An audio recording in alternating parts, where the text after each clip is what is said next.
The settlers laughed when a second roof appeared over the hut. They called it unnecessary and useless. But when the blizzard began, that was where they came for refuge. Subscribe and write in the comments where you are watching from. The winter announced itself long before the first deep snow fell. It came quietly, not with a single dramatic storm, but with a sequence of small, unsettling signs that most people chose to dismiss. The air grew sharper in early October, the mornings biting enough to numb fingers within minutes. Frost appeared on the ground weeks earlier than anyone remembered, thin and deceptive at first, then thick enough to cling stubbornly to the soil even after sunrise. Old men in the settlement muttered that the seasons were shifting, but they said it with the same tone they used every year, and their words carried no weight. The prairie had always tested people, and people believed they understood its tests. By late autumn, the wind began to change. It no longer moved lazily across the open land, but cut through it, low and relentless, carrying a dryness that stole moisture from skin and breath alike. The snow, when it came, did not melt away after a day or two as it usually did. It stayed. It piled against fences, crept up cabin walls, and erased the familiar lines of the land. Still, the settlement continued as it always had. People worked, talked, planned for spring.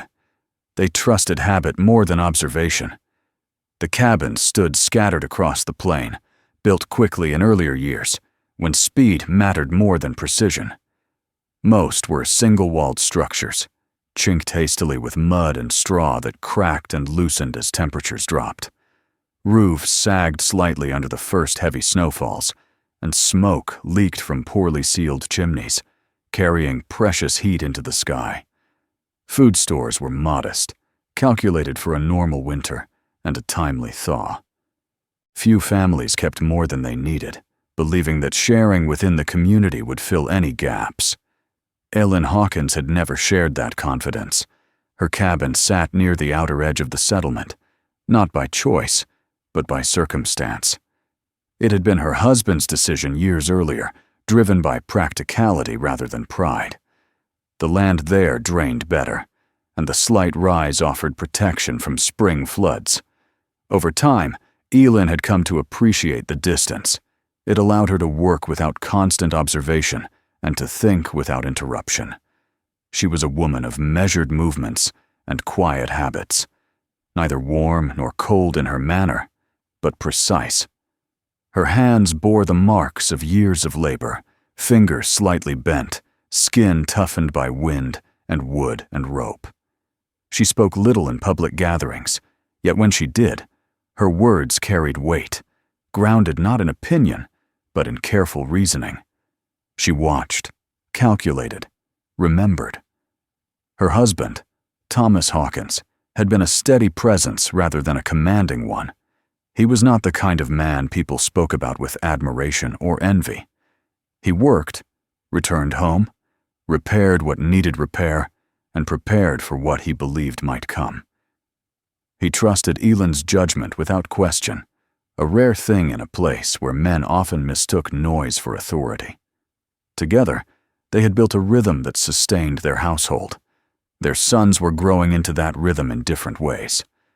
Matthew, the elder, had inherited his mother's attentiveness. He listened more than he spoke, absorbed instructions quickly, and carried an unspoken sense of responsibility that sat heavily on his shoulders. Aaron, younger by 2 years, was restless and impulsive, quick to argue and quicker to act. He had strength and energy, but little patience for restraint. Elen understood both of them well enough to know that winter would test them differently. The day Thomas died did not begin with anything remarkable. The sky was low and gray, the kind of color that made distances hard to judge.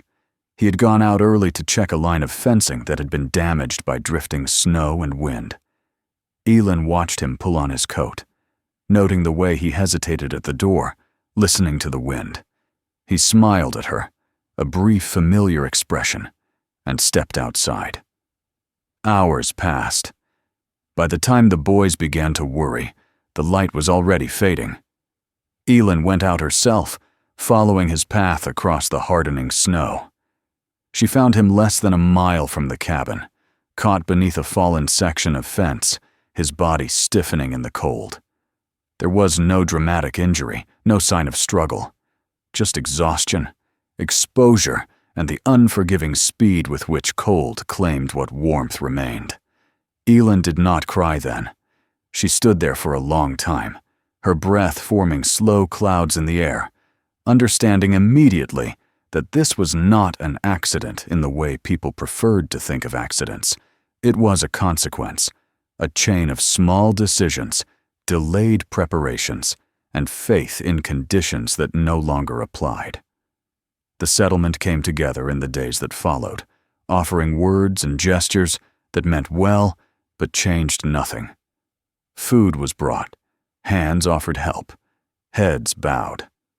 For a brief time, Elen was treated with sympathy and respect. That time did not last. She returned to work almost immediately. There was no choice. The days were growing shorter, the cold more severe. She reorganized their supplies, taking stock with a precision that bordered on severity. Rations were recalculated, firewood stacked and restacked to minimize exposure, cracks sealed where possible. She reinforced the stove and adjusted airflow to conserve heat. Every decision was deliberate. Her neighbors noticed. At first, they saw only that she was managing. Then they began to notice that she was preparing differently. She spoke openly about what she saw coming, about a winter that would not ease, about the danger of relying on shared stores that did not exist in sufficient quantity. She suggested stricter limits, individual responsibility, preparation for isolation rather than rescue. The response was predictable. People laughed uneasily, accused her of fearfulness, of imagining disasters where none existed. Some grew irritated, interpreting her words as criticism. Others simply turned away, unwilling to consider that their assumptions might be wrong. Elen did not argue for agreement. She stated facts and continued her work. As the temperature dropped further and the snow deepened, the mood in the settlement shifted. Small problems multiplied. A chimney fire destroyed one cabin entirely. Another family lost a child to illness aggravated by cold and hunger. Supplies dwindled faster than expected, and resentment began to replace solidarity. Elen felt it in the way people looked at her. Sympathy hardened into suspicion. Her preparedness was no longer admirable, it was unsettling. The idea that she might survive when others did not became intolerable. She was a woman without a husband, a voice that challenged comfort, a reminder of failure. The winter did not pause for debate. By the time the first truly brutal storm struck, with wind strong enough to flatten drifts into solid walls and cold that burned exposed skin within seconds, the settlement was already divided. Fear demanded an outlet, and Elen Hawkins, standing quietly at the edge, with her measured words and guarded supplies, became the easiest target. She sensed it before anyone spoke openly. Years of observation had taught her to recognize the signs. Conversations stopped when she approached. Decisions were made without her. And beneath it all, there was a growing readiness to sacrifice one household to preserve the illusion of order. The storm raged through the night, shaking cabins and extinguishing lamps. Elen lay awake between her sons, listening to the wind claw at the walls, knowing that when morning came, nothing would be the same. Morning arrived without light. The storm that had raged through the night did not pass so much as settle into a quieter, heavier presence, leaving behind a landscape stripped of detail and sound. Snow lay packed and hardened, shaped by the wind into ridges that made even short distances treacherous. Smoke rose weakly from a few chimneys, thin and uncertain, as if the settlement itself were exhaling in exhaustion. Elen Hawkins stepped outside her cabin before the boys woke. The cold struck immediately. sharper than it had been the day before, pressing against her chest with a weight that made each breath deliberate. She scanned the horizon, noting how the drifts had shifted, how familiar paths had vanished overnight. The land looked erased, reduced to a white expanse that offered no guidance and no forgiveness. She knew, with a clarity that left no room for doubt, that the storm had changed the balance. Whatever fragile margin the settlement had been living on was gone now. By mid-morning, word spread that a meeting would be held. It was not announced formally. There was no bell, no messenger sent door to door. People simply began to gather near the largest cabin, drawn by the shared understanding that something had to be decided. Elen felt the pull of it even before she saw anyone moving. The boys watched her silently as she pulled on her coat. "They'll talk," Matthew said. It was not a question. "Yes," Elen replied, "and they'll decide." Aaron clenched his jaw. "About us." Elen did not correct him. The gathering was smaller than it might have been in better times. Several families were too weak, too sick, or too afraid to leave their homes. Those who came stood close together, not for warmth but for reassurance, as if proximity itself might provide answers. Faces were drawn tight, eyes shadowed. Hunger had already begun its quiet work. No one invited Elen to speak, but no one tried to stop her either. She took her place at the edge of the group, aware of the subtle shift that occurred when people noticed her. Conversations lowered, then stopped altogether. A few heads turned away. Others looked at her directly, their expressions guarded, searching. The discussion began slowly, cautiously, as if everyone feared saying the wrong thing aloud. They spoke of dwindling food, of cabins that could no longer be heated properly, of the need to consolidate resources. The word unity surfaced again and again, repeated with increasing insistence. It was used as both a hope and a threat. Elen listened without interruption. She heard what was said and what was left unsaid. She recognized the pattern forming beneath the surface, the way fear rearranged priorities until survival became indistinguishable from control. When she finally spoke, her voice was steady, neither raised nor softened. She did not accuse. She did not plead. She outlined facts, the temperature trends, the rate at which supplies were being consumed, the mathematical impossibility of feeding everyone through the winter without immediate changes. She suggested measures that would preserve life, even if they offended comfort. Silence followed. It was not the thoughtful silence she might once have hoped for, but a brittle one, heavy with resentment. Someone spoke then, a man whose cabin had nearly burned the week before. He said Elen was asking too much. Another followed, claiming that her calculations were exaggerated, that winters always felt worse in the moment. A third suggested that her refusal to place her supplies into the communal stores proved she was thinking only of herself. The accusations gathered momentum quickly, each one emboldening the next. Elen realized, with a faint, distant sadness, that the meeting was no longer about solutions.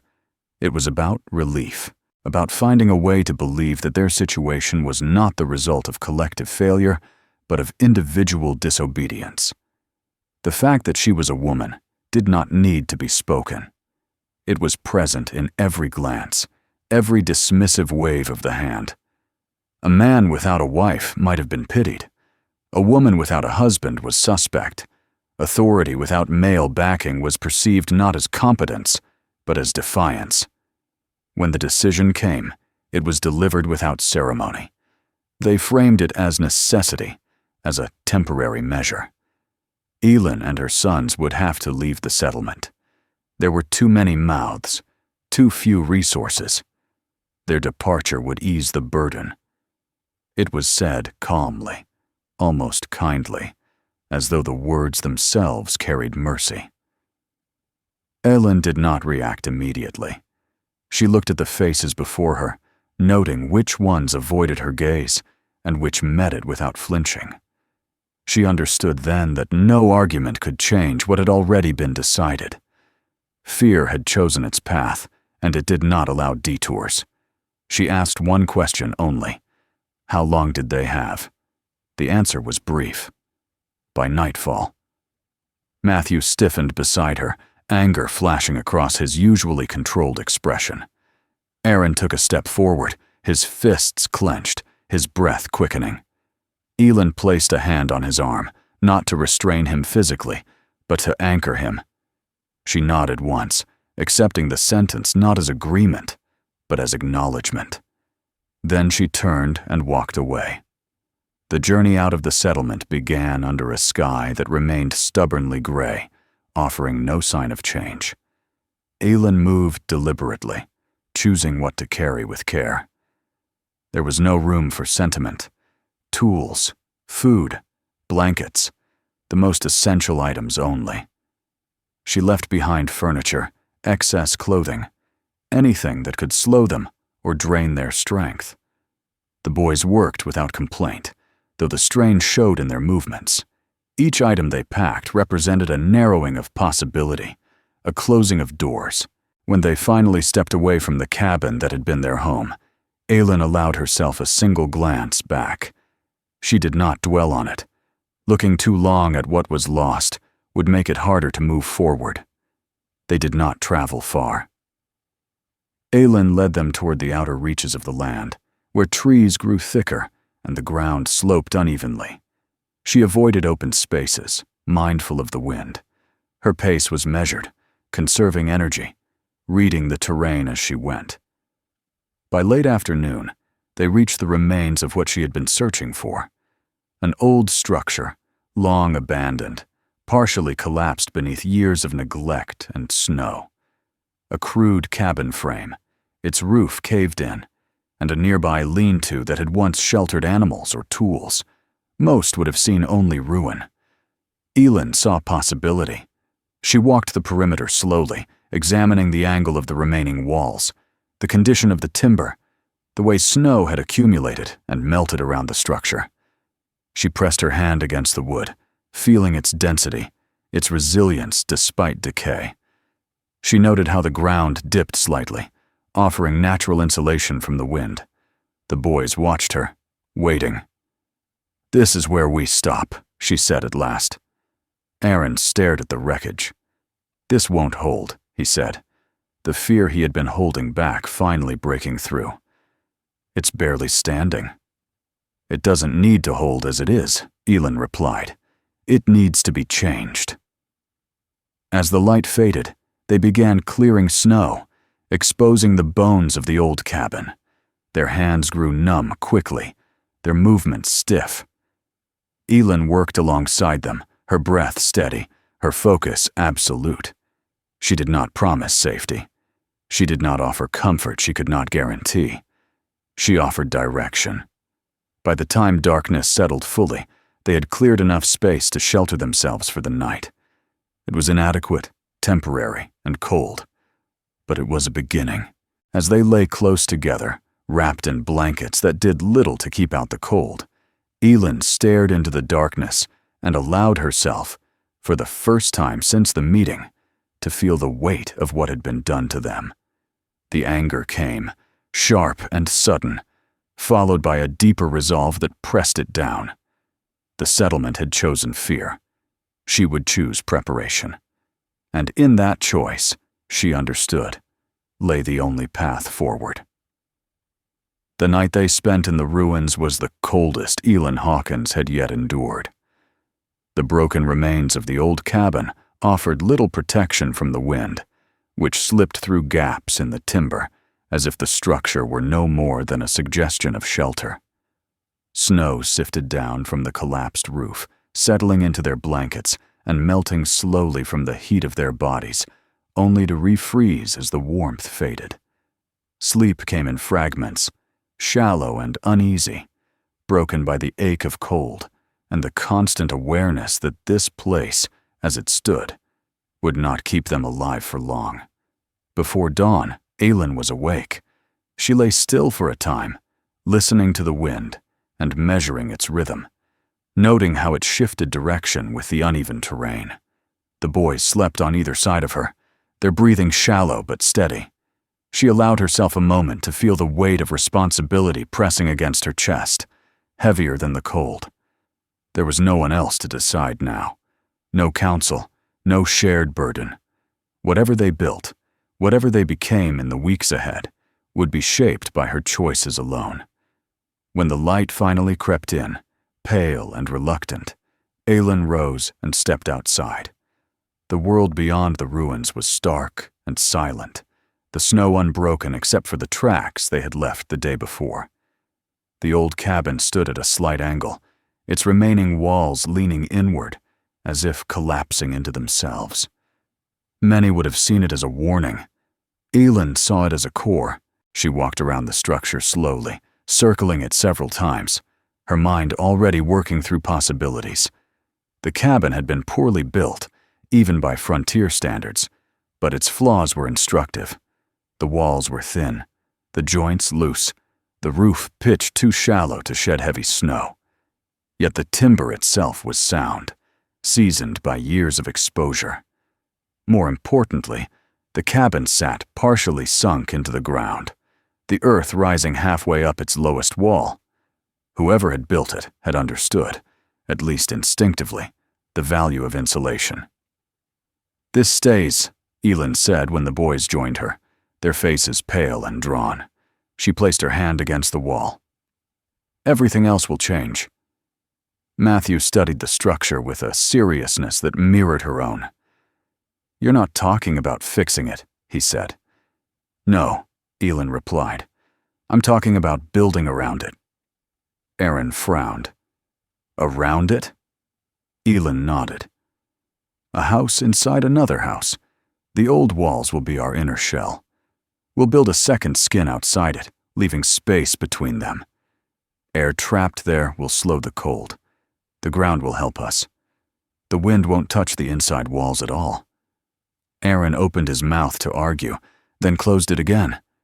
He had learned in the last 2 days that Elen did not speak casually. If she said something would work, it was because she had already tested the idea in her mind a dozen times. They began immediately. The first task was clearing. Snow had to be removed not just from inside the cabin, but from the surrounding area where the outer structure would stand. It was slow, punishing work. Their hands burned, then numbed, then burned again as circulation returned. Elen set a pace and enforced it strictly. Short bursts of effort, then rest. Movement without panic. Panic wasted heat. As they worked, she explained every step. She did not issue commands without context. She showed Matthew how to judge whether a beam could still bear weight, how to listen to the sound wood made when struck. She taught Aaron how to stack cleared snow to create temporary windbreaks, how to use the land itself to shape their shelter. What might once have been idle knowledge became essential, each detail a thread in the fragile net, keeping them alive. Mistakes came quickly. A beam slipped, nearly crushing Aaron's foot. A section of wall collapsed unexpectedly, sending up a cloud of powdery snow that left them coughing and gasping. Each error carried its own lesson. Elen did not scold. She forced them to stop, to look, to understand why something had failed. "Cold punishes guessing," she said once, as they rebuilt a section they had rushed. "It rewards thinking." By the 3rd day, the outline of the outer structure began to take shape. It was crude, built from scavenged timber, fallen trees, and anything they could salvage from the ruins. The space between the inner cabin and the new walls was uneven, but Elen adjusted for that, packing earth, moss, and snow into the widest gaps, leaving smaller ones clear to trap air.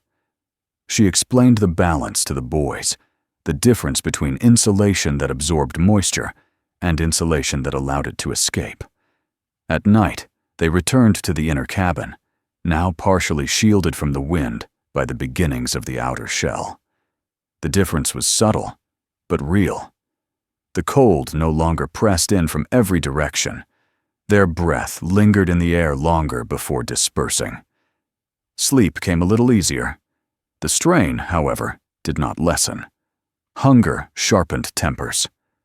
Eren grew frustrated with the slow progress, snapping at Matthew and challenging Elen's decisions. Matthew, burdened by a sense of duty he was not yet equipped to carry, withdrew into silence, working himself to exhaustion.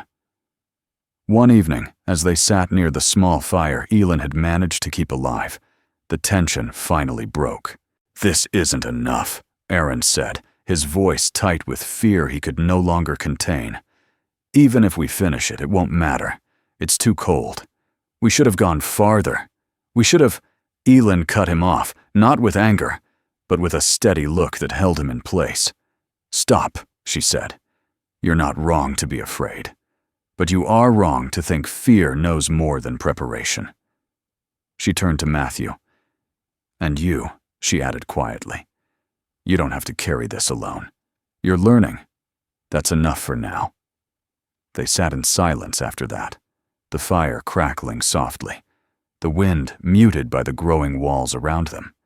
It was not comfort, but it was stability. By the end of the first week, the outer structure enclosed the inner cabin on all sides. The roof was the final challenge.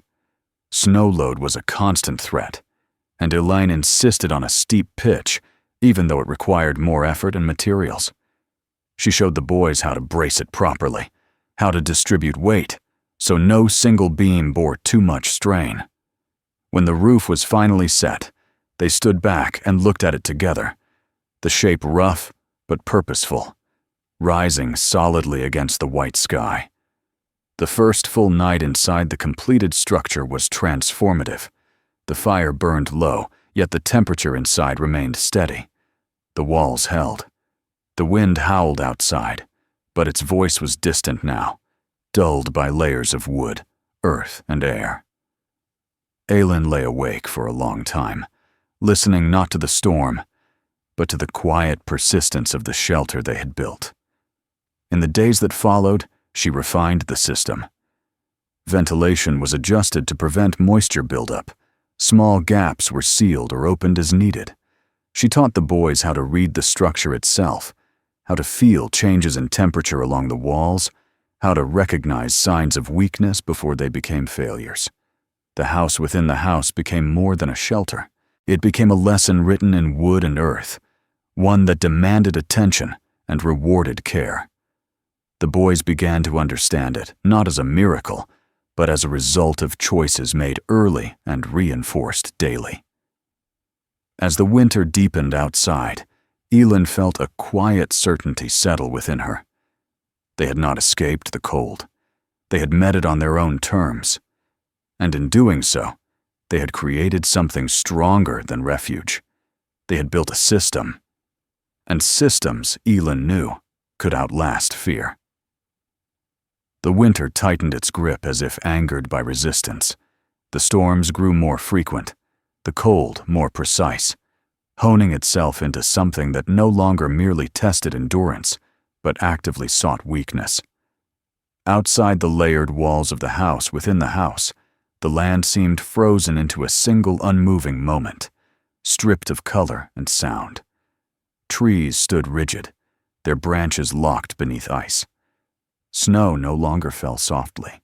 It drove sideways, hard and dry, scouring anything left exposed. Inside, Elen Hawkins measured time differently now. Days were no longer marked by light and dark alone, but by cycles of heat, fuel, breath, and work. The system she had built demanded attention, not as a tyrant, but as a living structure. She woke before the boys each morning, checking the inner walls with her hands, feeling for changes in temperature that might signal a breach or condensation forming where it should not. She adjusted ventilation by degrees so small they would have gone unnoticed by anyone less attuned. The house responded. It held. Matthew and Eren had adapted to the rhythm, though in different ways. Matthew kept meticulous track of supplies, calculating usage rates with a seriousness that bordered on severity. He spoke little, but his eyes missed nothing. Aaron, still restless, poured his energy into physical tasks, chopping wood, reinforcing braces, learning to work with restraint rather than force.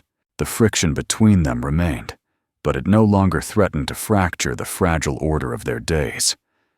It was during one of the quietest nights, when even the wind seemed to pause, that Elen sensed the shift. She had learned to trust such instincts. They had come to her often during the building of the shelter, small warnings that something was about to change. A sound reached her through the layers of wood and earth, faint but unmistakable. A footstep. Then another. She did not wake the boys immediately. She listened, counting breaths, letting the pattern reveal itself. Whoever it was moved slowly, carefully, as though afraid not just of being seen, but of being heard by the land itself.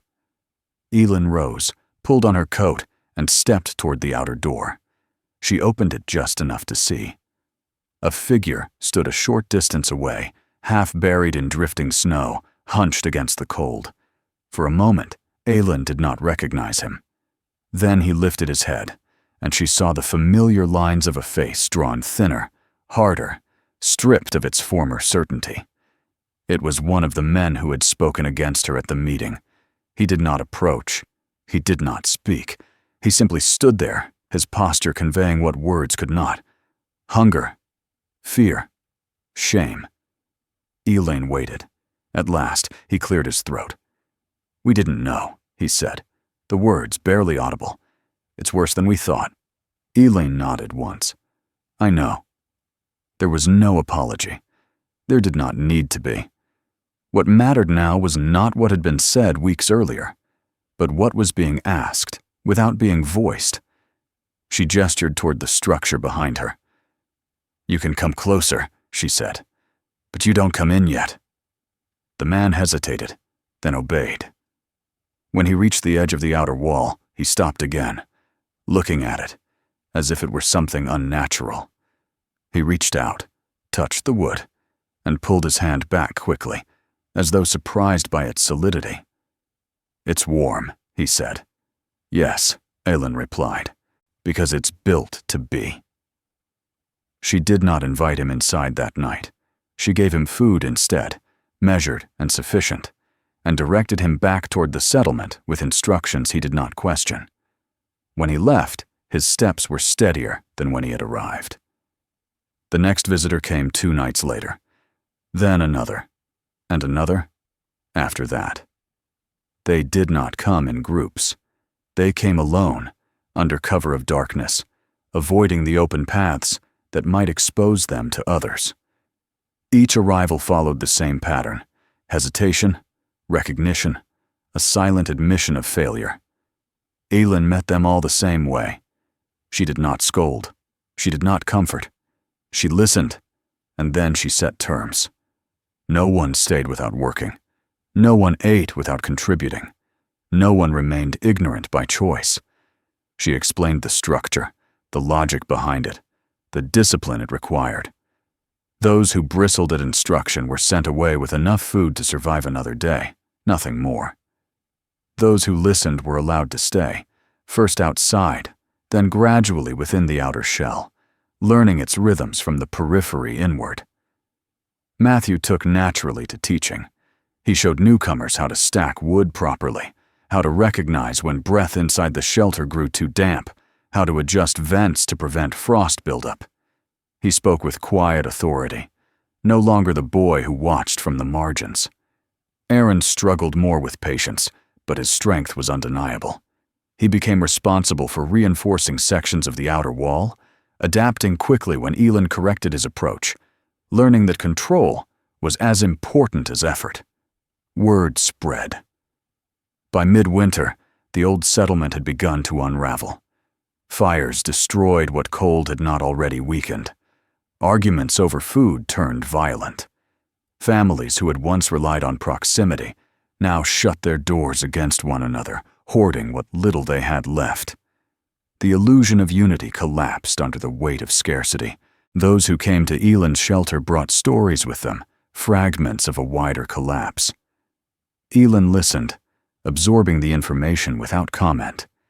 She did not need the details to confirm what she already understood. Systems built on assumption failed when conditions changed. Systems built on preparation adapted. As more people gathered, tension inevitably rose. Not everyone accepted Elen's rules willingly. One man refused to follow the schedule she set for work and rest, claiming he knew better. Another argued that the food should be shared freely, now that there were more hands to help. Elen listened to each objection carefully, then responded without compromise. "This holds because it is balanced," she said, gesturing to the walls around them. "Change one thing without understanding the rest, and it fails." When the first man ignored her instructions and blocked a vent to keep more heat in, the result was immediate. Condensation froze inside the wall, weakening a support beam. Elen made him help dismantle and rebuild the damaged section in the cold, under supervision, explaining every step. He did not argue again. Not everyone stayed. Some left, unable or unwilling to submit to discipline. Elen watched them go with no sense of triumph or regret. Survival, she understood, could not be forced. By late winter, the area around the house within the house had transformed. What had begun as a solitary structure now stood at the center of a small, ordered cluster of activity. Snow was cleared systematically. Wood was stored efficiently. People worked in shifts, resting when instructed, conserving strength. The air inside the shelter remained warm and dry, a stark contrast to the bitter cold outside. The boys noticed the change in Elen as well. She spoke less now, but when she did, her words carried a calm certainty that needed no reinforcement. She no longer reacted to the memory of the meeting that had exiled her. The settlement that had cast her out existed now only as a lesson, not a wound. One evening, as the wind rose again and snow began to fall, Matthew stood beside her near the inner wall. "They listen to you," he said quietly. Elen considered this. "They listen to what works," she replied. "I only show it to them." Outside, the winter pressed on, unrelenting. Inside, a different order had taken hold, one forged not by fear, but by understanding. The people who had returned did not find forgiveness waiting for them. They found structure, and in that structure, they found a chance to endure. The first sign of change did not arrive with warmth, but with sound. After months of wind that screamed and snow that swallowed every echo, the land began, almost imperceptibly, to breathe again. One morning, Elen Hawkins noticed that the silence outside the shelter had shifted. It was no longer absolute. Somewhere beneath the packed snow, water was moving. She did not announce it. She simply listened. The thaw did not come as a gift.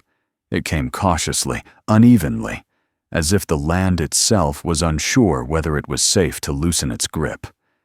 Days grew longer, light lingering on the horizon after sunset. The cold still bit hard at night, but it no longer ruled without challenge. Ice cracked in the early hours, sharp reports echoing through the trees like distant gunfire. Snow softened on the surface, darkening where it absorbed the weak warmth of the sun. Inside the house, within the house, the system responded exactly as it had been designed to. Moisture levels rose slightly, just enough to be noticed by those who had learned to read the walls. Elen adjusted ventilation, widening some passages, sealing others, teaching those around her to recognize the signs before they became problems.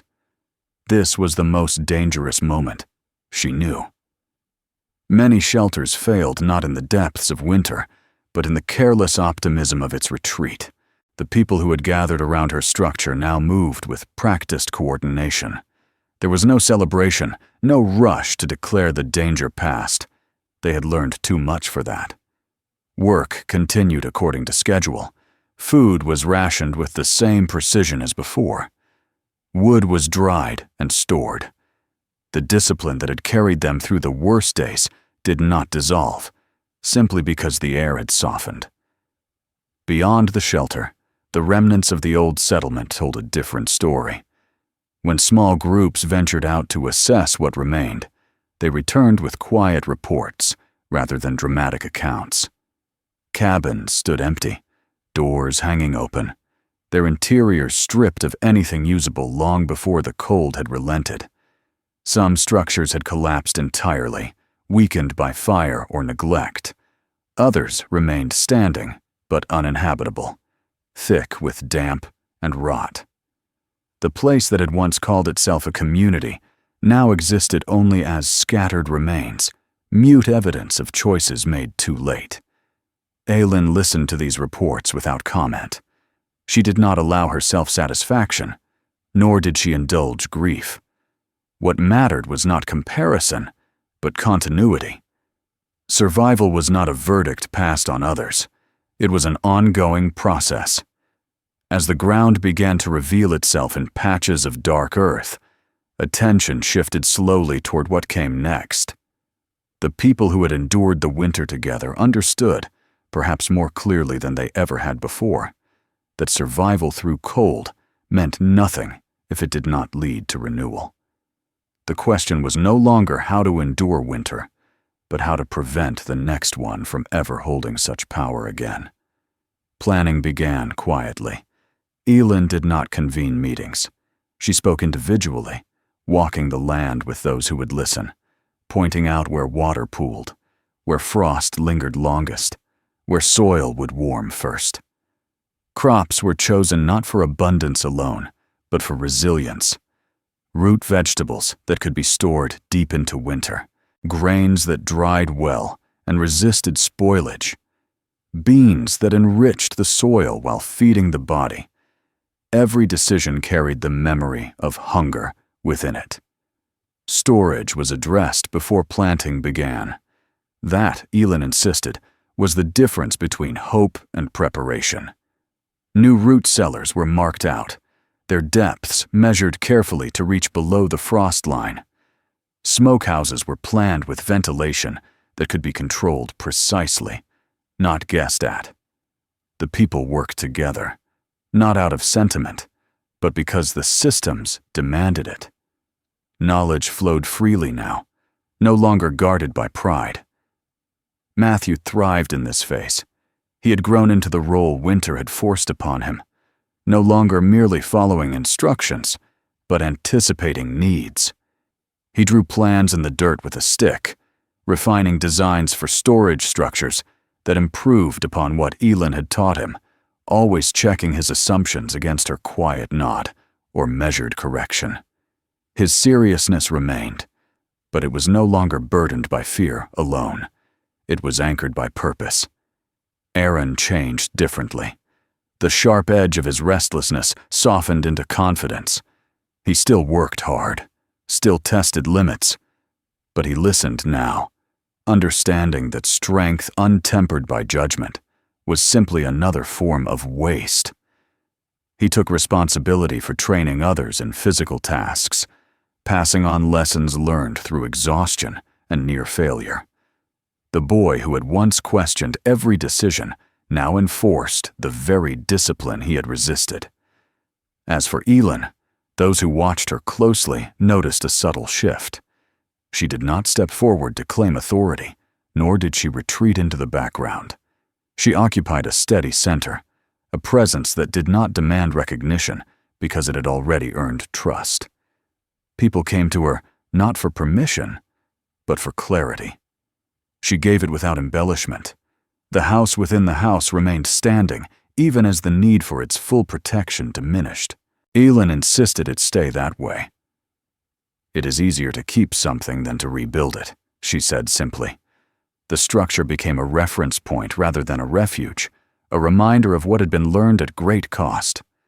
When the first green shoots appeared, pushing through the thawing soil with quiet determination, there was no celebration. There was acknowledgement. The people paused in their work to observe it, then continued. Growth, like survival, was a process, not an event. One evening, as the sun dipped low and cast long shadows across the uneven ground, Elen stood outside the shelter and looked across the land that had nearly killed them. The air smelled different now, damp and alive. Birds had begun to return, tentative at first, then bolder. The world was not kinder, but it was moving again. Matthew joined her, followed by Aaron. They stood together without speaking for a long time. "We won't go back," Aaron said finally, gesturing vaguely toward the distant remains of the old settlement. "No," Elen replied. "There's nothing to return to." Matthew nodded. "But we'll remember." "Yes," she said. "That's the point." The winter had taken much from them. A husband, a home, illusions that had once made life easier. In return, it had given something harder to name, but far more enduring. Knowledge tested under pressure. Bonds forged through shared effort rather than shared comfort. A clear understanding of the difference between hoping to survive and preparing to do so. Elen Hawkins had not set out to lead anyone. She had only intended to keep her sons alive. Yet in doing so, she had preserved more than her own family. She had preserved a way of thinking that refused to bow to fear or convenience. She had shown, without speeches or demands, that readiness was not excess and caution was not weakness. As night settled gently over the land, for the first time in many months, Elen turned back toward the shelter that no longer felt like a fortress, but like a foundation. The world beyond it would always carry risk. Winters would come again. Conditions would change. But this time, they would not be waiting. They would be ready. If you enjoyed this story, subscribe for more. Watch our other videos and share this one with someone who might need it.